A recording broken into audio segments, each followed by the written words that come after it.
bá mi ṣe la ilaha illallah 100, ya Allah 100, iyyaka na'budu wa iyyaka nasta'in 100.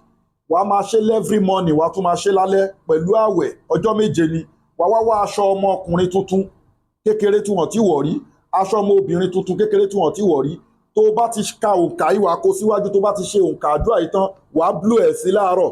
tó bá tún dalẹ́ láwọlé sùn wàá tún ṣe òǹkà àdúrà yìí wàá tún blow ẹ̀ sí láàárọ̀.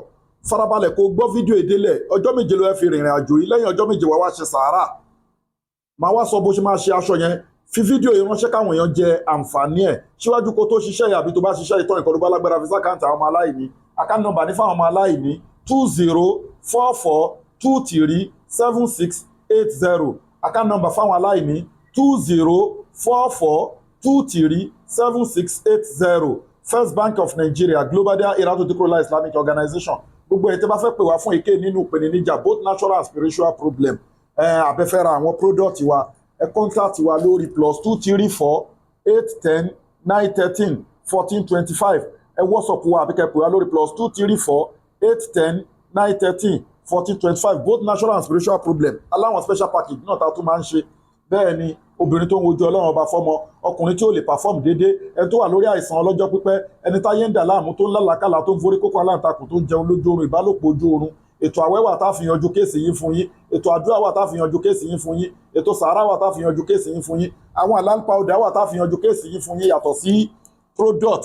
bẹ́ẹ̀ ni àwọn full package wà lóríṣiríṣi. Bismillah ta'ala tẹ́ẹ̀dẹ̀ dúpẹ́ fọ́lọ́run kó síbi tẹ́ ẹ wà tá a ti lè sẹ́ndì ọjà sí yín, torí pé à ń lo GIG Logistics, a dẹ̀ ń lo DHL, so méjèèjì là ń lò all over the world là ń sẹ́ndì ọjà wa. Bismillah ta'ala iṣẹ́ wo làdúrà yìí ń ṣe?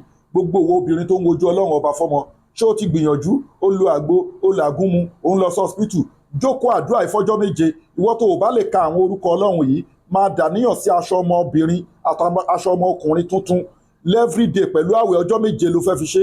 tó bá parí àdúrà yìí tán, ìwọ tó bá dẹ̀ lè ṣàdúrà, ṣe la ilaha illallah 100, ṣe ya Allah 100, ṣe iyyaka na'budu wa iyyaka nasta'in 100. tó bá ti ṣe tán, wà á ti káṣọ yẹn síwájú, wà wá blow sáṣọ yẹn, wà á tá ò sí, wà á fàtẹ́gùn sí, wà á ṣe bẹ́ẹ̀ láàárọ̀, wà á ṣe bẹ́ẹ̀ lálẹ́. tó bá bírèkì tán fún ọjọ́ méje, tó bá parí ètò yìí, wá ọmọ kékeré lágbègbè ẹ, bójé èyí tó mọ̀ rí, bójé èyí tó mọ̀ rí, lọ́kùnrin faṣọ ìṣe sàárà fún, èyí tó jẹ́ tóbìnrin wá ọmọ kékeré lágbègbè ẹ fi ṣe sàárà fún. kò bá jẹ́ ń tó mọ̀, kò bá jẹ́ ń tó mọ̀ rí, ó jẹ́ ọmọ kékeré fi aṣọ ìta wọn lọ́rẹ. Bismillah ta'ala wàá finú ṣoyún, wàá fẹ́yìn gbọ́mọpọ̀n, torí tested and confirmed ni àdúrà yìí á ti fáwọn èèyàn dáadáa, á dẹ̀ ti ṣe fáwọn èèyàn tí wọ́n dúpẹ́ fọlọ́run.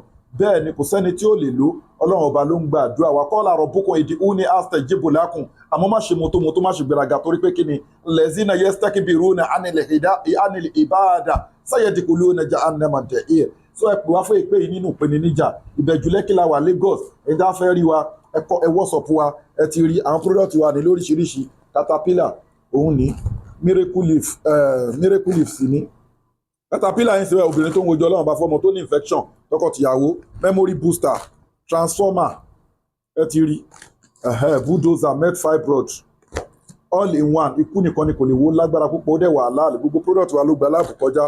miracle leaf sí ní ewé ọ̀tọ̀ọ̀tọ̀ 100 àti mọ́ Zemzem la fi preserve ẹ̀. kò síbi tẹ́ ìwà àti product wa ò dé.